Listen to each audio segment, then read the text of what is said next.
welcome back to FX Rhapsody. Today we will be looking at the British pound US dollar and also the British pound Japanese yen. Before we get to the charts, just go visit my website. We will be using the CFD reports in this analysis. I'll put it there in the resource tab for you to download.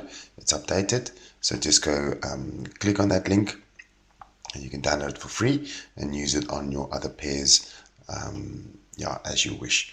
There's also a brokers tab there. Just go look at my preferred brokers, and also the video categories on the homepage. Depending on if you are a beginner trader or where you want to look. I mean, I've over there the strategies, the analysis, let's get trading. All those little tabs are there. It will take you directly to the specific videos that you're looking for. Okay, let us look at the charts. The British pound US dollar. Now, on a monthly time frame, what we can see is this swing low over there, and then we can see our swing high that has formed on the top. Let's just do that. A little bit skewed, but that's it. So we take our Fibonacci. Now this is on a long-term basis. Okay, so we take our Fibonacci from the low to the high, and what we can see is price retracing back down. Now, for me, on a long-term basis, I would love to see price coming down at least to this area of between the 62 and 70%, even further down. But the 70.5% being a nice area to target. So we are looking for price to retrace all the way back there on a long-term basis, especially now that we see price looks like it wants to break this support area over here. But again, we are still in the month. Anything can happen to this monthly candle. This candle can retract all the way, just like it did on the previous month. We had this nice push to the downside, basically taking out liquidity, so it's just pulling back again. So anything is still possible. This is just analysis. What we see, or basically is what we're currently seeing is happening and can happen.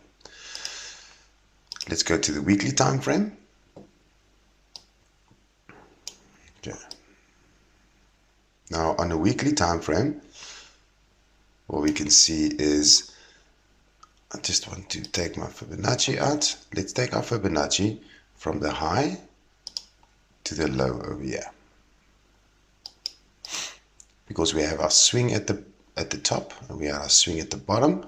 So you can see that price came down,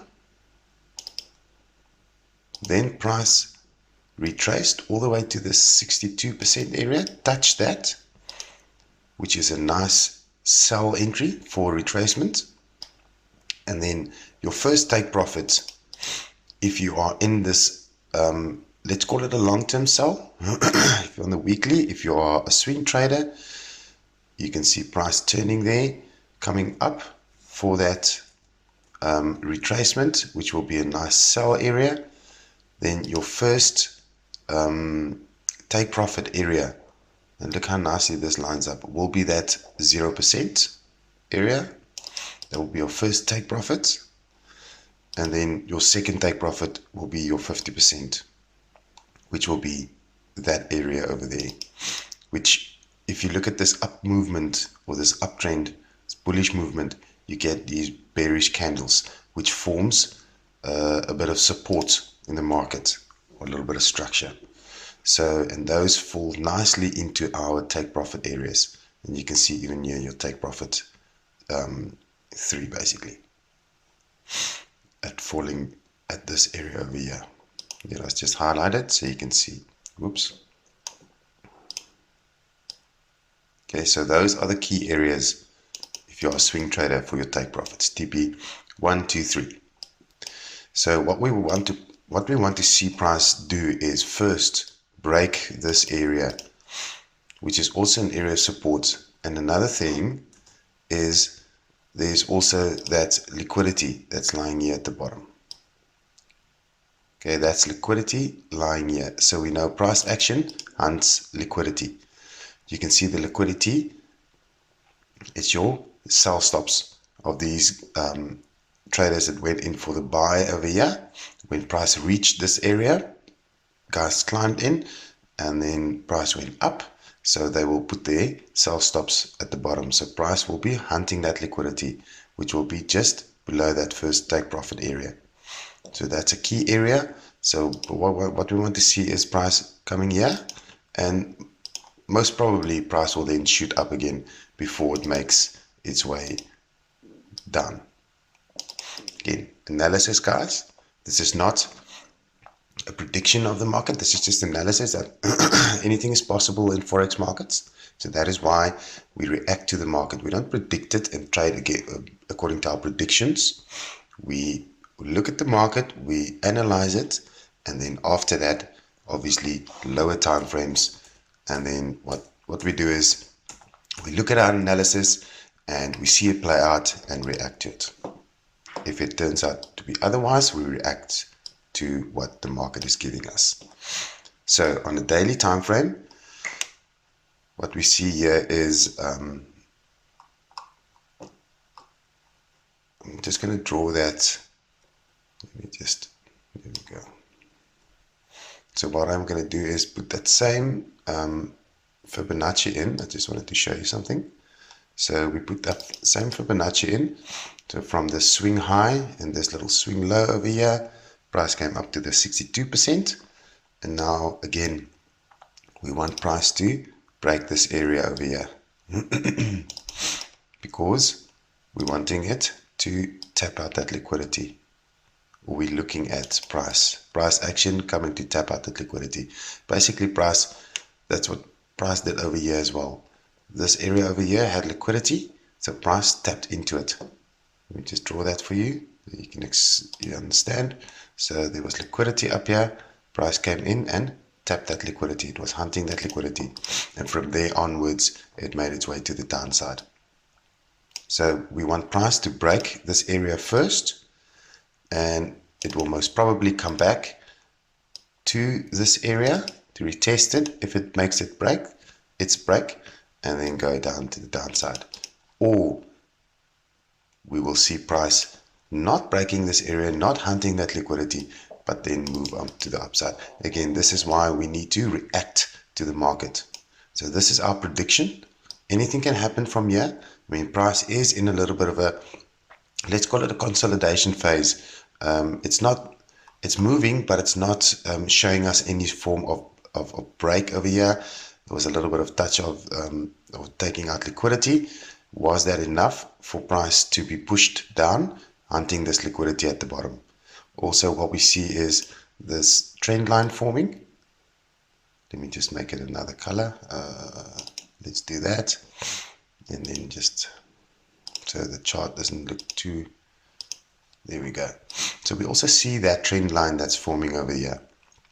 So let's see what happens. This is now a second touch on the trend line. Like I said, price might come down, maybe even touch that trend line and then shoot up again and then come and retest, maybe go up higher. So guys, this is like, again, I keep saying it, this is analysis. This is not what is definitely going to happen. I'm wrong a lot, but where I am right is in the way that I place my trades on the lower time frames. So that is why you react to the market and not just predict it and go according to your predictions. You have a look on the higher time frames of what is the possibility that price might do and where the key areas in the markets are, and then you have that in mind, go to the lower time frames and just trade according to that. So that is that for British pound US dollar. Let's go to the British pound Japanese yen. On the monthly time frame, very similar to, and I keep saying that it's very similar to GU. Just expand it a little bit so we can see a bit better. All right. So similar situation. We have our swing low at the bottom. We have our swing high at the top. Okay, that's what market gives us. So price came, made a swing low, came up, made a swing high. So we take our Fibonacci from the low, Now for the monthly time frame, this is very long term. So what we want to see is this area here first being broken. So price first need to break this area before that is going to happen, at least to the 62%, because we have that structure over here where price was previously, or it acted as a little bit of a resistance. So that is a key area in the market. So that is where, if price breaks this area, price might be hitting. But again, I'm saying that, and if you look up a little bit, the 50% also acts as a key area in the market, which is in actual fact, you know, it is a strong area as we see that. So there we go. Let's adjust that. So the 50% is in actual fact more. So look, this is just what I'm seeing. This is what I'm seeing. Okay, because obviously we know, yes, we have all this big movement to the upside, which doesn't act, and over here in this big move to the upside, let me explain rather before I'll show you on the weekly time frame. But anything is possible there. Let's show you on the weekly time frame what I wanted to. Let me show you here. It's just, you can see it clearer. There we go. Okay, so again, where's our swing? So basically we find, or we have our swing high. Oh, let's have a look. Okay, price made it swing there, and it made it swing over there.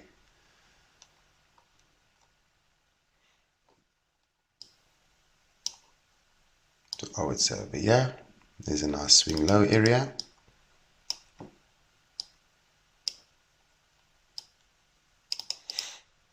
And then we have a nice swing high over there.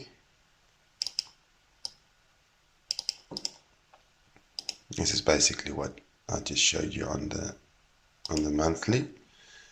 So let's tap that from the low to the high of Fibonacci. We have our 62% area that I just highlighted out for you. If you look a bit to the left, this is basically our 52% area, or 50% area, sorry. I'm thinking ahead. Now, the reason that I'm saying 62% is, yes, there was structure before if you look to the left, but don't go too far. I mean, this is weekly, so don't go too far in the past, because over here you can see this over here you can see this big bullish movement. It's just a big push. There's not a lot of resistance in this big push to the upside.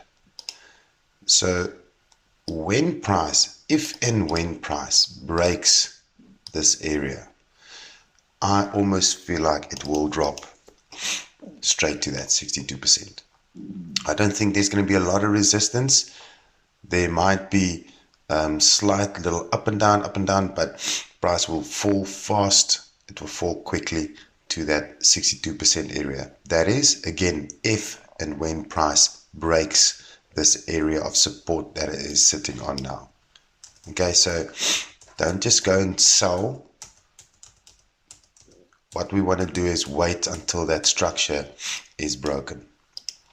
So on a daily time frame, what we can see, let's just minimize it a little bit. Well, I'm on the monthly, sorry guys. It's weekend.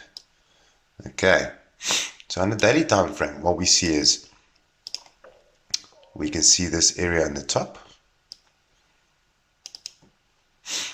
and we can see this area at the bottom.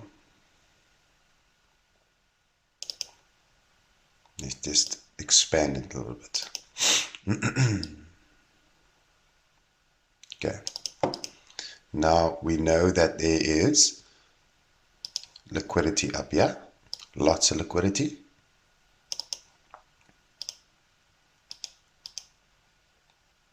Okay, it's sitting there, and then we know there's liquidity down at the bottom here.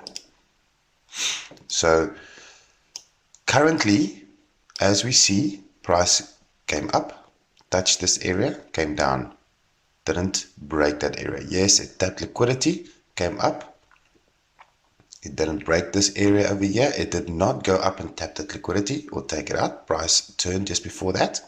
It's a strong area of resistance. Price came down to this area of support. So what is price doing now? Price is in a consolidation. That's what we call it. Up, down, or down, up, down. So come now. So this is, price is in a consolidation. It is collecting orders before it makes its move, either to the downside, or it can just, carry on to the upside. So any two of those scenarios is possible, I feel. Let's just have a look at the COT reports, then I'll explain better. So if we look at the British pound, you can see that it went from a strong British pound and it went weaker, and now it's slowly but surely getting stronger. But again, lots of longs have been taking out the market, shorts, a little bit of shorts. So it means like, yes, the pound is getting getting weaker. So it's gearing up for a nice little fall. That's what the guys are doing. But when you look at your Japanese yen, because this is GU, you can also see, the Japanese yen has been weak for a long time. And as soon as it looks like it's getting stronger, as soon as it looks like, there's more shorts being taken out, the net position is getting, it went from a minus 69,000, then it went up from minus 55,000. It looks like it's getting stronger, then it starts getting weaker again. Then a lot of guys are taking lots of longs out, taking shorts out. So that for me is just signs of consolidations. Consolidation in the market. So let's just wait and see. Currently, I'm not going to say buy over here or sell over there. I'm going to lower time frames, and I'm going to just trade what the market gives me. I'm going to look at structure, and for those of you that haven't seen it, go to my videos that I've done in the past. There has been, I think it was 2 weeks ago, that I posted a couple of videos of how I place my lower time frame trades. Just go have a look at them. I will be this week coming, I will be making more, and I will be showing you how I tackled these two pairs during the week. It will be towards the end of the week, so just keep an eye out for that. So guys, hope you guys like this video. Don't forget to press that like button, subscribe to my channel, hit that notification bell, comment in the comment sections. Just let me know what you guys think. Let me know what other pairs you want me to analyze it or look at, and then yes, just keep an eye out for my next videos coming this weekend for more analysis. And I hope you guys are staying safe and that you are having a fabulous weekend. Happy trading, guys.